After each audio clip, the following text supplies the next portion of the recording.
So I recently received a beta key for Rennsport, a new simulation coming out pretty soon, and I don't know, I guess I just want to share my first thoughts I had with this game, because I obviously had the chance to try it out a little bit, and yeah. So as you can see from the clip, I already had a few struggles getting out of the pits, because although in the options menu you have the chance to skip the clutch pedal, it's still needed. And since I don't have a clutch pedal, I had a very hard time even getting away. And I checked it out, there's no chance, you're literally forced to use any sort of clutch pedal, which of course is a bit stupid in my opinion.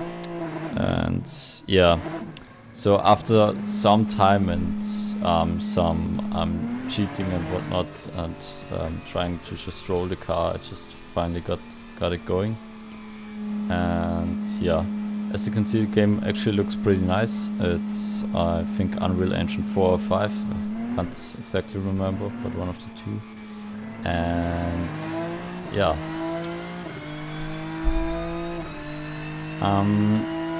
what you can see from the footage so far is that sometimes it's stuttering a little bit, and you can also see the FPS at the top of the mirror.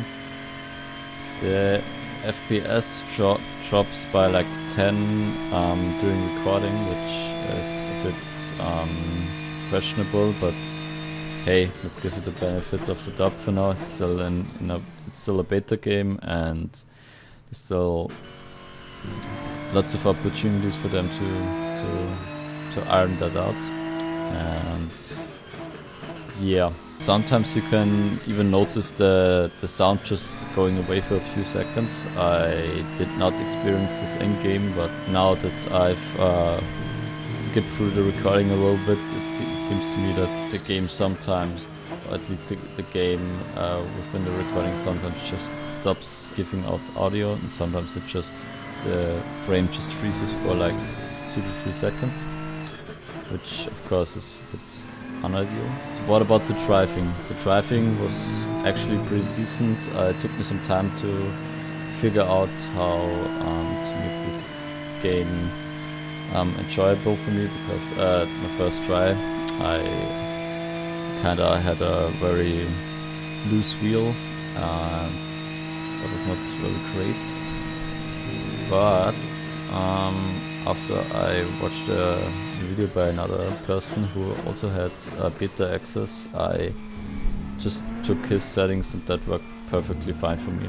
So about the driving itself, without anything else, it feels pretty decent, although you can clearly notice in the top of Rouge or Radion, or however you want to call it, that the car gets very loose. On some curbs it's no problem to just drive over them, and on other curbs you have to fear for your life, because it suddenly seems like the curb is covered with ice for no apparent reason. There's also a notable difference between driving on track with lots of elevation, like Spa, and a track with almost zero elevation, like Hockenheim. Those are the two that I tried out. I also tried out Monza with the Audi.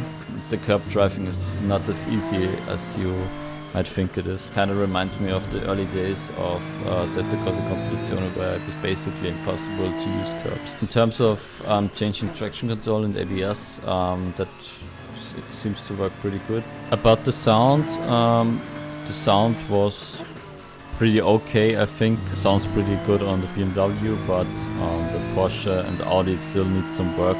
They both have very recognizable sounds. That's something they still need to have a look at, otherwise the game is just not going to hold up to other games. My main critiques so far are, although the graphics are good, they sometimes have a few weird things going on, like some weird white lights. The game could be a little bit brighter, or maybe it's just due to the light setting that we are forced onto right now. The Cup driving has to be made much easier, because right now it's not possible to push the car like I would in ACC, Cyclocrossa or Race Room. Of course, the clutch pedal has to be made optional, because for people who don't have a clutch pedal, like me, it was almost impossible to get the car going, and at first I thought the game had an issue, but it was just due to the fact that I had no clutch pedal. Yeah, and when you set the clutch to automatic, which in the end was my solution, I only got this to work after like 4 or 5 tries, because the automatic clutch sometimes just wouldn't work. Already decent game, but it still needs lots of work. It's actually good that we already know long before release on what the current state of the game is, so we don't have another Automobilista 2 where we just get a game and the game is not in a very great state. 2023 and the game is going under an improvement phase. Big potential, but you can clearly tell this is a beta version. Even after I've driven it now, I cannot really say much about it else. Let's hope for some more updates.